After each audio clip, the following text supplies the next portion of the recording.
0311 bersama teman saya.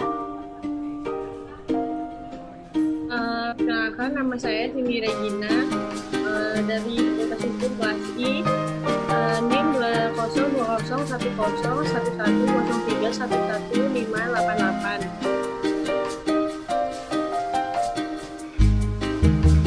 Kami di sini akan menyampaikan materi tentang tinjauan singkat tentang kriminologi dan kejahatan. Kriminologi dan kejahatan. Kejahatan merupakan suatu perbuatan buruk yang berasal dari kata jahat yang memiliki arti sangat tidak baik, sangat buruk, sangat jelek, sedangkan secara yuridis kejahatan diartikan sebagai suatu perbuatan melanggar hukum atau yang dilanggar oleh undang-undang. Kejahatan merupakan suatu perbuatan atau tindakan yang secara umum memiliki arti perbuatan yang tidak sesuai dengan hukum yang berlaku. Berdasarkan arti kejahatan, berasal dari kata jahat yang mendapat awalan ke dan mendapat akhiran an, yang memiliki arti sangat jelek, buruk, dan sangat tidak baik tentang kelakuan, tabiat, dan perbuatan. Berarti secara bahasa, kejahatan adalah perbuatan yang jahat, perbuatan yang melanggar hukum, perilaku yang bertentangan dengan nilai dan norma yang berlaku, yang telah disahkan oleh hukum tertulis. Ada beberapa pengertian kejahatan secara yuridis. Kejahatan adalah segala tingkah laku manusia yang bertentangan dengan hukum, dapat dipidana yang diatur dalam hukum pidana. Sedangkan secara kriminologi, kejahatan berarti tindakan atau perbuatan tertentu yang tidak disetujui oleh masyarakat. Su Titus Rey menyatakan bahwa kejahatan adalah suatu perbuatan yang disengaja, intentional acts, maupun kelalaian omission, yang melanggar hukum, pidana tertulis, maupun putusan hakim yang dilakukan oleh seorang yang bukan pembelaan atau pembenaran dan diancam dengan sanksi oleh negara sebagai kejahatan maupun pelanggaran. Menurut ciri-ciri kejahatan adalah sebagai berikut. Yang pertama, kejahatan adalah satu tindakan yang dilakukan secara sengaja. Dalam pengertian ini, seseorang tidak dapat dihukum hanya karena pikirannya, melainkan harus ada suatu tindakan atau kealpaan dalam bertindak.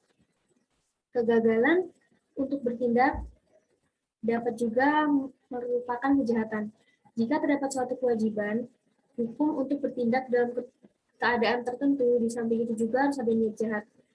Yang kedua merupakan pelanggaran hukum pidana. Yang ketiga dilakukan tanpa adanya suatu pembelaan atau kebenaran yang diakui secara hukum. Yang terakhir diberi sanksi oleh negara sebagai suatu kejahatan atau pelanggaran. Sutherland juga mengungkapkan tentang kejahatan. Menurutnya, kejahatan memiliki arti perilaku yang dilarang oleh negara karena merugikan terhadapnya. Negara bereaksi dengan hukuman sebagai upaya untuk mencegah dan memberantasnya. Sesuai dengan perkembangannya, menurut Hofnagels menjelaskan bahwa kejahatan sekedar perilaku saja belum cukup untuk dianggap sebagai kejahatan. Menurutnya, kejahatan adalah perilaku manusia yang diberi tanda, lebih tepat dimengerti daripada sekedar melihat kejahatan sebagai label atau etiket. Contohnya, nama-nama perilaku yang dimaksud yaitu pencuri, pemerkosa, pembunuh, dan sebagainya. Kejahatan dari sudut pandang lain, misalnya dari sudut pandang sosiologis, kejahatan dipandang sebagai perbuatan yang menyimpang dari nilai-nilai atau norma-norma yang berlaku dalam masyarakat. Norma masyarakat ini merupakan konsensus dari anggota masyarakat tersebut dengan adanya sanksi bagi yang menyimpang dari konsensus, sehingga penjatuhan hukuman berarti penegasan kembali kepada masyarakat luas, bahwa mereka terikat oleh seperangkat norma dan nilai-nilai umum. Kejahatan identik dengan penyimpangan sosial. Abdul Shani menjelaskan bahwa kejahatan dapat dilihat dari berbagai aspek, yaitu aspek yuridis, aspek sosial, dan aspek ekonomi. Aspek yuridis artinya seseorang dianggap berbuat kejahatan jika ia melanggar peraturan atau undang-undang pidana dan dinyatakan bersalah oleh pengadilan serta dijatuhi hukuman. Aspek sosial artinya bahwa seseorang dianggap berbuat kejahatan jika ia mengalami kegagalan dalam menyesuaikan diri atau berbuat menyimpang dengan sadar atau tidak sadar dari norma-norma yang berlaku di masyarakat, sehingga perbuatannya tidak dapat dibenarkan oleh masyarakat yang bersangkutan. Aspek ekonomi berarti seseorang dianggap berbuat kejahatan jika ia merugikan orang lain dengan membebankan kepentingan ekonominya pada masyarakat sekelilingnya sehingga ia dianggap sebagai penghambat atas kebahagiaan orang lain. Kejahatan menurut pandangan pakar kriminologi secara umum berarti perilaku manusia yang melanggar norma hukum pidana atau kejahatan atau criminal law, merugikan, menjengkelkan, menimbulkan korban, sehingga tidak dapat dibiarkan. Sementara itu, kriminologi menaruh perhatian terhadap kejahatan, yaitu yang pertama, pelaku yang telah diputus bersalah oleh pengadilan. Yang kedua, dalam white collar crime, termasuk yang diselesaikan secara non-penal. Yang ketiga, perilaku didiskriminalisasi. Yang keempat, populasi pelaku yang ditahan. Yang kelima, tindakan yang melanggar norma. Dan yang terakhir, tindakan yang mendapat reaksi sosial. Kejahatan cenderung meningkat setiap tahunnya. Kejahatan dilakukan oleh orang yang lebih muda, pengangguran, dan negro-negro di Inggris. Maksudnya adalah kejahatan cenderung dilakukan oleh orang-orang yang memiliki ciri-ciri miskin, menganggur, dan juga frustasi di keluarga maupun lingkungan masyarakat. Menurut penelitian di Inggris yang dilakukan oleh peneliti Stephen Box, sejalan dengan pemikiran itu di dalam buku Kriminologi Suatu Pengantar. Tahun 1981 menjelaskan bahwa salah satu masalah struktural yang perlu diperhatikan di dalam analisis kriminologi Indonesia adalah masalah kemiskinan. Dalam teori kriminologi, keadaan ini sebenarnya dianggap sangat penting karena kemiskinan merupakan bentuk kekerasan struktural dengan amat banyak korban. Kejahatan di Indonesia salah satunya juga didorong oleh krisis ekonomi, termasuk oleh kejahatan yang timbul disebabkan oleh banyak hal, yakni yang pertama teori biologis. Teori ini menyatakan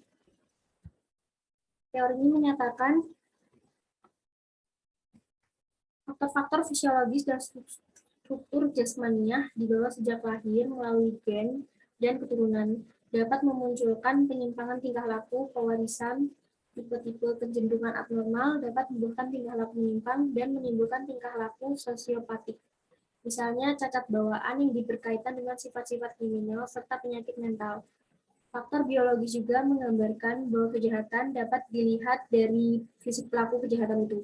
Misalnya, dapat dilihat dari ciri-ciri biologis tertentu seperti muka yang tidak simetris, bibir tebal, hidung pesek, dan lain-lain. Namun hal ini tidak bisa dijadikan sebagai faktor penyebab terjadinya kejahatan, hanya saja sebagai teori yang digunakan untuk mengidentikan seorang pelaku kejahatan. Selain itu, pelaku kejahatan memiliki bakat jahat yang dimiliki sejak lahir, yang diperoleh dari warisan nenek moyang, karena penjahat dilahirkan dengan memiliki warisan tindakan yang jahat.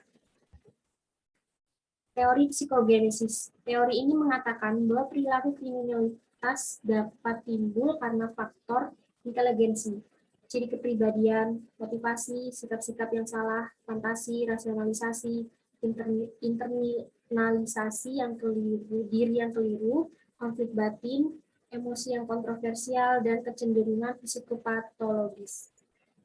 Artinya, perilaku jahat merupakan reaksi terhadap masalah psikis, misalnya pada keluarga yang hancur akibat perceraian, atau salah asuhan karena orang tua terlalu sibuk terhadap karir. Faktor lain yang menjadi penyebab terjadinya kejahatan atau psikologis dari seorang pelaku kejahatan, maksudnya adalah pelaku yang menjadi penyebab terjadinya kejahatan, maksudnya adalah pelaku memberikan respon terhadap berbagai macam tekanan kepribadian yang mendorong mereka untuk melakukan kejahatan.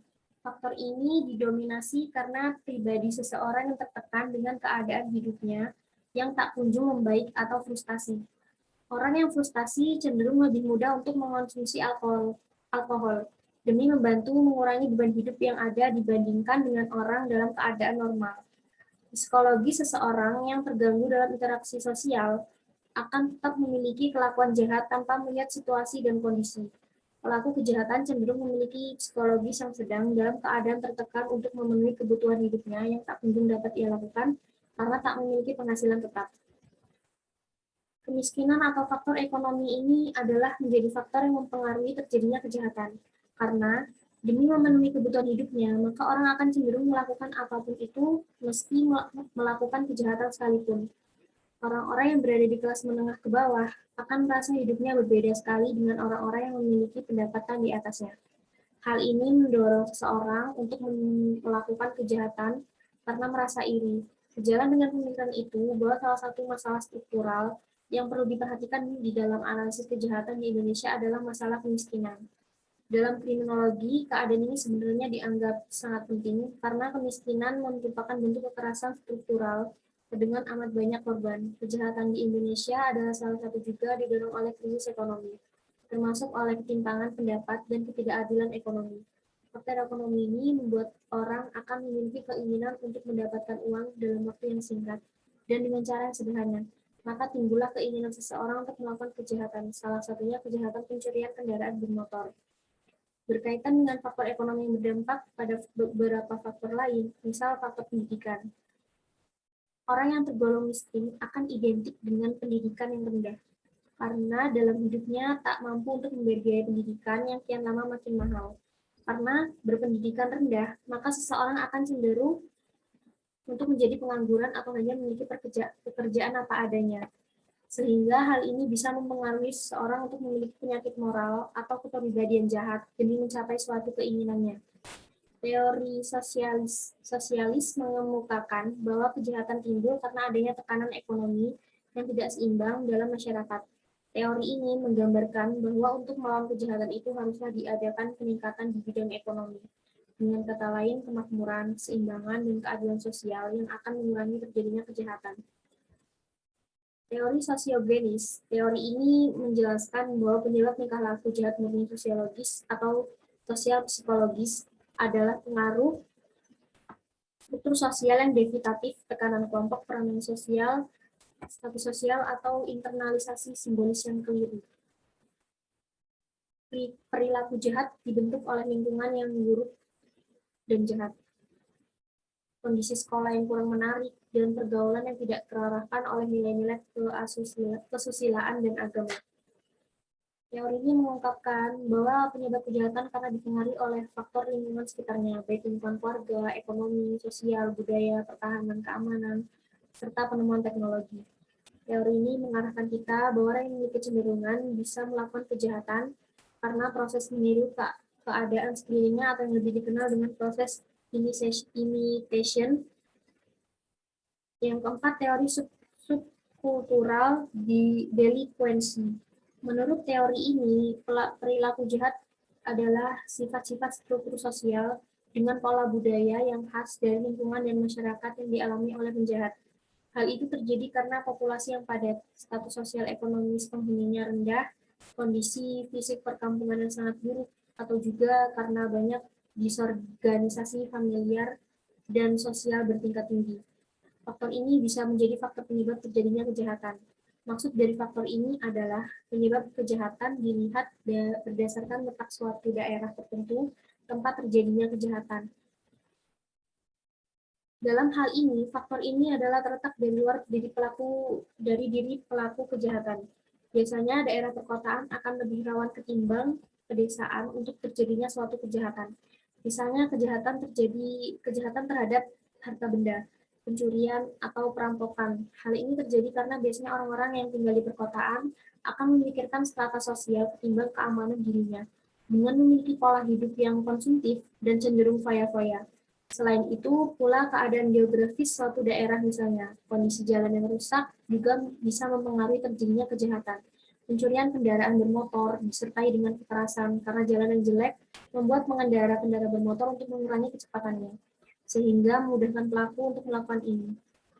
Faktor geografis lain adalah keadaan satu tempat yang sepi dan kurangnya penerangan juga bisa memengaruhi terjadinya kejahatan, pencurian kendaraan bermotor.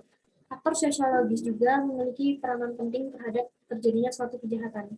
Biasanya faktor sosiologis ini terjadi karena meningkatnya jumlah penduduk, ketimpangan sosial, mengendurnya ikatan sosial dan keluarga, keadaan yang menyulitkan bagi orang, dan diskriminasi.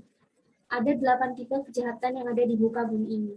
Yang pertama, kejahatan perorangan dengan kekerasan yang meliputi bentuk-bentuk kriminal seperti pembunuhan dan pemerkosaan. Yang kedua, kejahatan terhadap harta benda yang dilakukan sewaktu-waktu, misalnya pencurian kendaraan bermotor.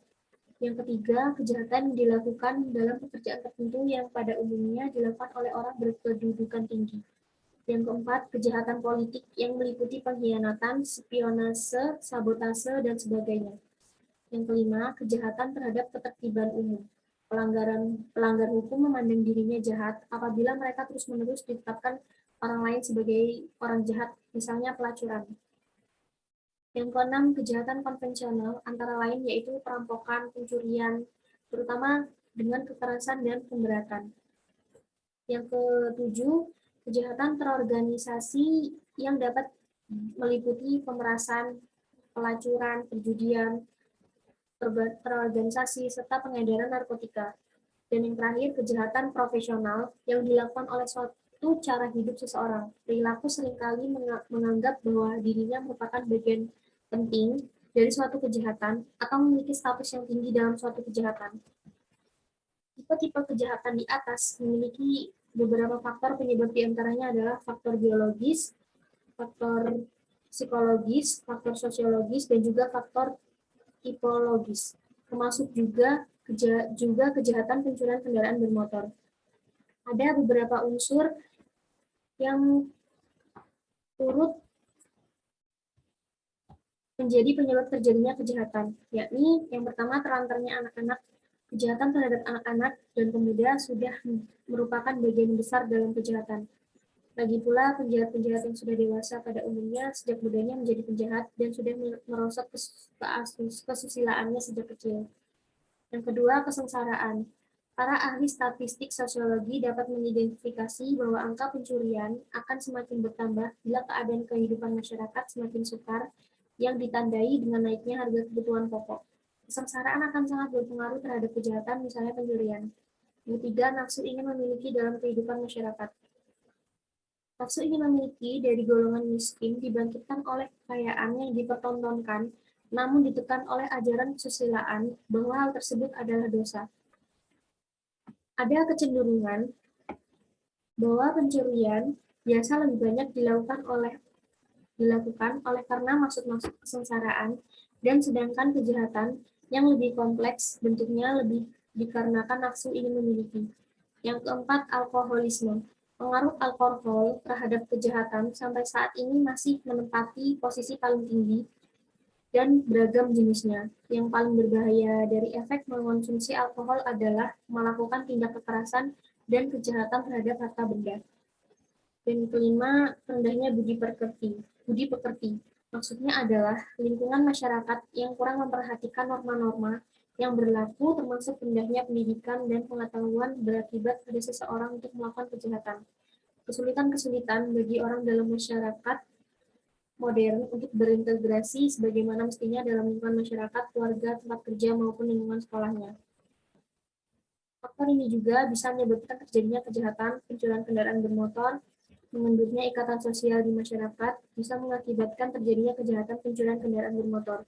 Karena kurangnya rasa solidaritas antar masyarakat yang membuatnya bersikap acuh tak acuh terhadap masyarakat lain. Sehingga jika melakukan kejahatan ini, pelaku tak merasa canggung terhadap korbannya. Usaha mencari sebab kejahatan sebenarnya sudah lama muncul sebelum lahirnya kriminologi.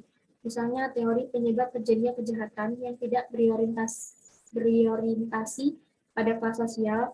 Dalam teori ini ada 4 macam teori, yakni yang pertama teori ekologis, yang kedua teori konflik kebudayaan, yang ketiga teori-teori faktor ekonomi, dan yang keempat teori differential association. Materi selanjutnya akan disampaikan oleh teman saya.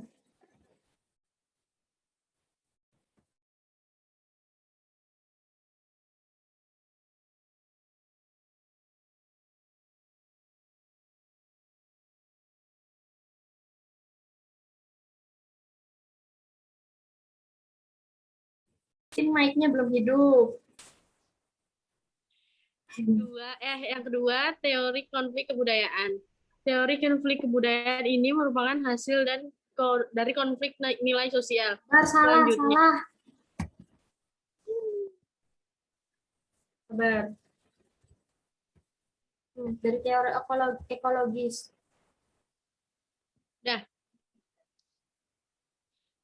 Yang pertama, teori ekologis.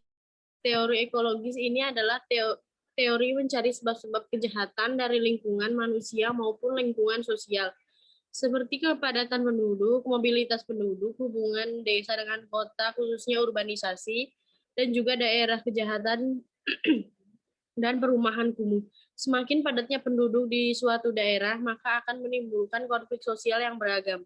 Mobilitas penduduk juga bisa mempengaruhi terjadinya kejahatan. Hal ini dipengaruhi oleh semakin meningkatnya sarana transportasi, sehingga hal tersebut seringkali bahwa penduduk berpindah tempat dari suatu daerah ke daerah lain dengan mudah, sehingga mobilitas penduduk yang tinggi cenderung mengakibatkan kejahatan yang makin beragam. Urbanisasi dapat mempengaruhi terjadinya kejahatan. Semakin banyak perpindahan orang dari desa ke kota, maka akan semakin banyak terjadi kejahatan di kota tersebut. Karena otomatis kota tersebut akan menjadi lebih padat penduduknya. Daerah kejahatan dan kumuh juga sebenarnya bisa menjadi penyebab kejahatan terjadi. Suatu daerah tertentu yang memiliki ciri masing-masing cenderung menyebabkan terjadinya kejahatan. Misal, daerah padat penduduk yang kurang baik dalam sistem keamanannya akan menjadi sasaran orang untuk melakukan kejahatan. Next.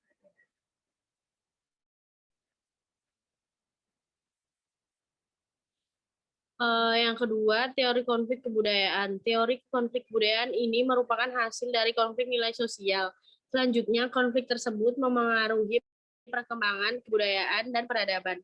Konflik-konflik yang terjadi misalnya konflik norma tingkah laku sebagai contoh, terjadi perbedaan dalam cara hidup dan nilai sosial yang berlaku di antara kelompok-kelompok yang ada. Selanjutnya, konflik ini mengakibatkan banyak kejahatan. Yang tiga, teori-teori faktor ekonomi. Teori ini melihat terjadinya kejahatan akibat dari ketimpangan ekonomi yang terjadi di masyarakat. Ketimpangan ekonomi yang terjadi misalnya akibat padatnya penduduk suatu daerah karena urbanisasi, hal ini mengakibatkan persaingan ekonomi yang sangat ketat, sehingga mengakibatkan banyaknya pengangguran di daerah tersebut. Banyak pengangguran mengakibatkan masyarakat cenderung mencari cara mempertahankan hidupnya termasuk melakukan kejahatan. Yang keempat, teori different social association. Teori ini berlandaskan pada proses belajar, yaitu perilaku kejahatan adalah perilaku yang dipelajari. Ada 9 proporsi dalam proses terjadi kejahatan, yaitu sebagai berikut. Yang pertama, perilaku kejahatan adalah perilaku yang dipelajari, bukan diwarisi. Yang kedua, perilaku kejahatan dipelajari dalam interaksi dengan orang lain dalam suatu proses komunikasi. Yang ketiga, bagian yang terpenting dalam proses mempelajari tingkah laku kejahatan terjadi dalam kelompok personal yang intim. Yang keempat, apabila perilaku kejahatan dipelajari, maka yang dipelajari tersebut yaitu teknik melakukan kejahatan dan juga motif. Motif dilakukan dorongan, alasan pembenar, dan sikap. Yang kelima, arah dan motif dan dorongan dipelajari melalui batasan hukum, baik sebagai hal yang menguntungkan maupun yang tidak. Yang keenam, seseorang menjadi delinquent karena lebih banyak berhubungan dengan pola-pola tingkah laku jahat daripada yang tidak jahat. Yang ketujuh, differential association dapat bervariasi dalam frekuensinya, lamanya, prioritasnya, dan intensitasnya. Yang kedelapan, proses mempelajari perilaku kejahatan diperoleh dan hubungan dengan pola-pola kejahatan dan anti kejahatan yang menyangkut seluruh mekanisme yang melibatkan pada setiap proses pada umumnya. Yang ke-10, sementara perilaku kejahatan mempunyai pernyataan kebutuhan dan nilai-nilai umum. Pencuri akan mencuri karena kebutuhan untuk memperoleh uang. Yang kedua, upaya penanggulangan kejahatan. Penanggulangan kejahatan adalah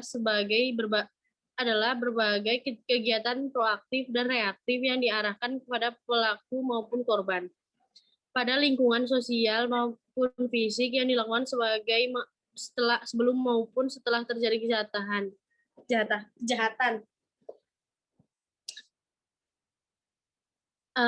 Ada 3 cara penanggulangan yang bisa dilakukan terhadap kejahatan: preemptif, preventif, dan represif. Preemptif adalah upaya yang dilakukan oleh pihak kepolisian untuk mencegah terjadinya kejahatan. Usaha yang dilakukan dalam penanggulangan kejahatan preemptif adalah menanamkan nilai-nilai dan norma-norma yang baik sehingga norma-norma tersebut terinternalisasi dalam setiap diri seseorang. Meskipun ada kesempatan untuk melakukan kejahatan, tapi tidak ada niat untuk melakukan hal tersebut, maka tidak akan terjadi kejahatan. Jadi, dalam usaha preemptif, faktor niat menjadi hilang meskipun akan ada kesempatan. Dalam upaya penanggulangan preemptif ini dengan cara memberikan pengertian tentang pentingnya menaati hukum yang berlaku. Pihak terkait lain yang bisa menjadi pihak yang menanggulangi dalam tahap ini adalah tokoh agama atau ulama. Ulama bisa memberikan pencerahan-pencerahan terhadap masyarakat tentang hukum agama jika melakukan suatu tindak kejahatan atau dengan memberi pelajaran akhlak untuk masyarakat selain kepolisian dan ulama. Next.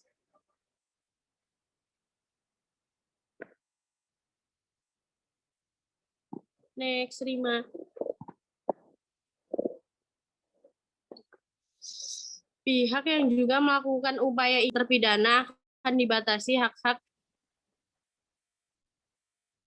politiknya selama beberapa tahun setelah beberapa tahun menjalani proses hukumannya. Pihak lain juga yang bisa menanggulangi kejahatan melalui upaya preemptif adalah tokoh masyarakat.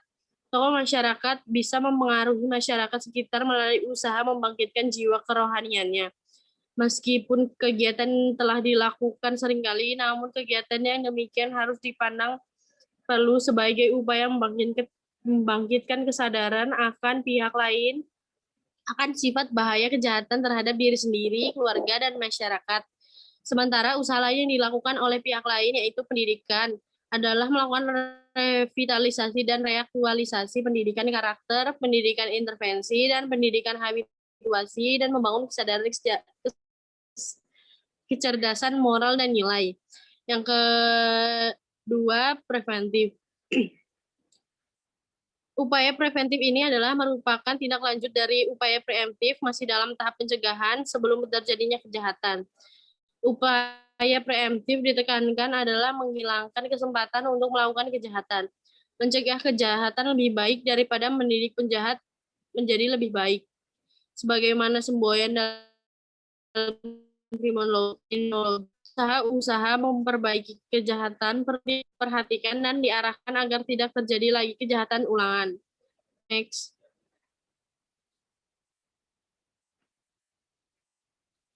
Pihak kepolisian dalam upaya ini melakukan penyuluhan hukum terkait dengan kejahatan dan memberikan pembelajaran tentang pengaturan hukum terkait kejahatan, sehingga bisa meminimalisasi perilaku pelaku melakukan kejahatan.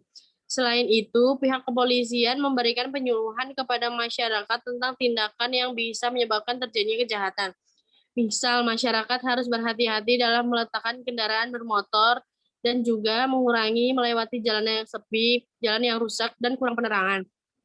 Menyadari bahwa akan kebutuhan mengembangkan dorongan sosial atau tekanan sosial dan tekanan ekonomi yang dapat mengaruhi tingkah laku seorang ke arah perbuatan yang jahat. Selanjutnya, memusatkan perhatian pada individu-individu yang menunjukkan potensialitas kriminal atau sosial. Sekalipun potensial tersebut disebabkan karena gangguan biologis maupun gangguan psikologis atau kurang mendapat kesempatan sosial ekonomis yang cukup baik, sehingga dapat merupakan suatu kesatuan yang harmonis. Setelah melihat uraian tersebut, kita akan mengetahui bahwa kejahatan dapat ditanggulangi apabila keadaan ekonomi atau keadaan sosial ini mempengaruhi seseorang ke arah tingkah laku kriminal dapat dikembalikan ke arah yang baik. Dengan kata lain, bahwa faktor ekonomi mutlak harus ada perbaikan, sedangkan biologis, psikologis, dan sosial merupakan faktor sekunder saja. Kemudian juga masyarakat memiliki peran penting dalam tahap pencegahan ini. Masyarakat bisa melakukan hal-hal yang bisa mencegah terjadinya kejahatan dengan cara meminimalisasi terjadinya kejahatan melalui upaya misalnya sistem keamanan lingkungan atau Siskamling. Dengan melakukan hal ini, setidaknya masyarakat melakukan upaya pencegahan terjadinya kejahatan di lingkungan sekitar tempat tinggal. Dalam upaya penanggulangan kejahatan atau preventif biasanya dilakukan dengan dua metode, yaitu metode moralistik dan metode abolionistik. Moralistik dilakukan dengan cara membina mental spiritual yang dilakukan oleh para ulama, pendidik, dan lainnya. Next. Sedangkan cara abolistik adalah cara penanggulangan bersifat konsepsional yang harus direncanakan dengan dasar penelitian kriminologi dan menggali sebab-sebabnya dari berbagai faktor yang saling berkaitan. Cara paling umum dilakukan adalah dengan cara memadukan berbagai unsur yang berkaitan dengan mekanisme peradilan pidana serta partisipasi masyarakat. Untuk memperkuat kemampuan operasional penanggulangan, perlu dipadukan 3 kemauan: political will, social will, dan individual will. Kehendak pemerintah atau political will dengan berbagai upaya perlu didukung oleh citra social will melalui berbagai media melancarkan kehendak pemerintah, serta kekuatan yang tidak boleh dilupakan adalah human atau individual will, berupa kesadaran untuk patuh atau taat pada hukum, serta senantiasa berusaha menghindarkan diri untuk tidak berbuat kejahatan. Usaha yang tepat untuk memadukan ketiga kehendak tersebut dengan cara yang pertama, peningkatan dan pemantapan aparatur penegak hukum meliputi pemantapan organisasi, personal, dan sarana prasarana untuk penyelesaian perkara pidana. Yang kedua, perundang-undangan yang dapat berfungsi mengkanalisasi dan membendung kejahatan dengan jangkauan ke masa depan. Yang ketiga, mekanisme peradilan pidana yang efektif dan memenuhi syarat-syarat tepat, cepat, murah, dan sederhana. Yang keempat, koordinasi antar aparat penegak hukum dan aparatur pemerintah terkait untuk meningkatkan daya guna dan hasil guna dalam penanggulangan kriminalitas. Yang kelima, partisipasi masyarakat untuk membantu kelancaran pelaksanaan penanggulangan kriminalitas, perbuatan yang melanggar hukum dan merugikan masyarakat. Upaya ini bisa diiringi dengan tindakan yang cukup tegas dan penegak hukumnya, khusus kepolisian, baik berupa kontak fisik atau dengan menggunakan senjata api jika keadaan mendesak untuk menggunakannya. Hal ini dilakukan tidak lain demi memberikan efek jera kepada setiap pelaku kejahatan agar tak melakukan kejahatan kembali. Dalam hal penggunaan senjata api dan kontak fisik, memang kepolisian diperbolehkan asal dalam keadaan tertentu. Misal pelaku mencoba kabur saat proses penangkapan, pelaku memiliki senjata tajam atau senjata api, dan pelaku mencoba memberikan perlawanan kepada polisi. Upaya represif ini adalah upaya terakhir yang dilakukan karena upaya ini bersifat memberikan pelajaran kepada pelaku kejahatan agar tak mengulangi perbuatannya. Meskipun upaya ini terkesan sebagai upaya pembelajaran pemberian efek jera saja, jika upaya-upaya penindakan yang dilakukan penegak hukum sudah berjalan dengan baik, maka diharapkan terjadi kejahatan selanjutnya dapat ditanggulangi.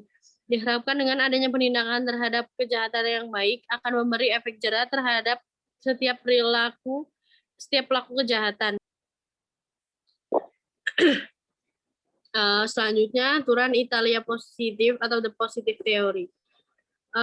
Aliran Italia positif atau the positive theory mazhab Italia dilancarkan oleh kaum tipologik, yakni mereka yang menganggap bahwa kejahatan bukan dihasilkan dari pengaruh ekonomi, namun kejahatan dihasilkan dari pengaruh perilaku manusia itu sendiri.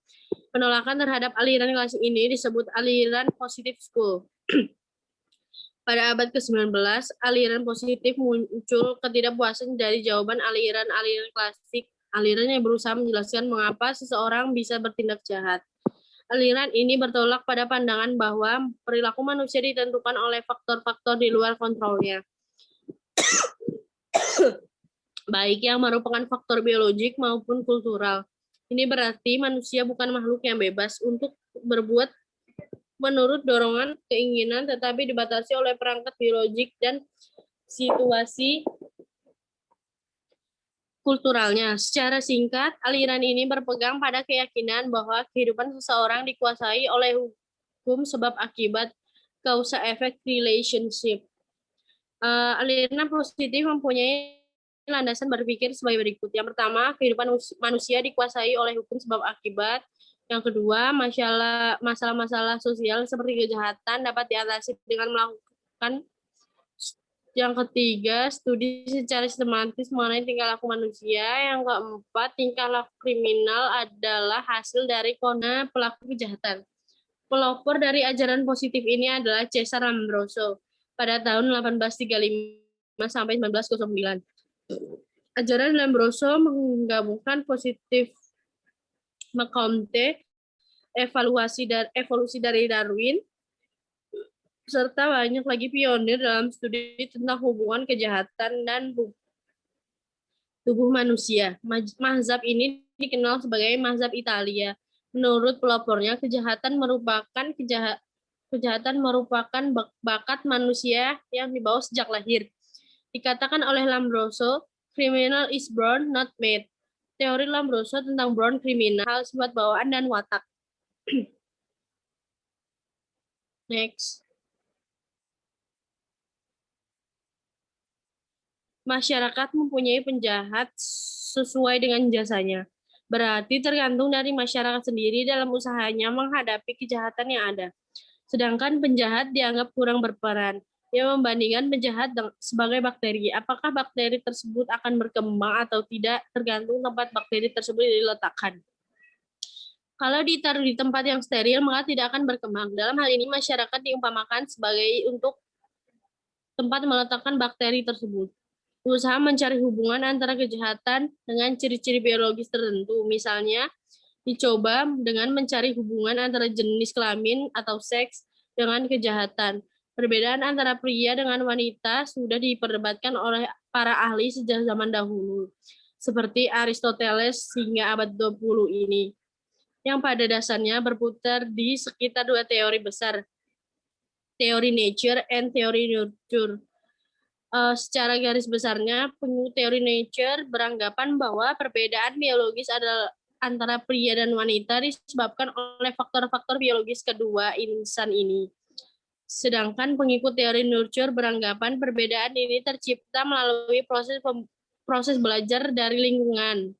Melalui data statistik kriminal ditunjukkan bahwa kejahatan mempunyai hubungan yang sangat erat dengan jenis kelamin.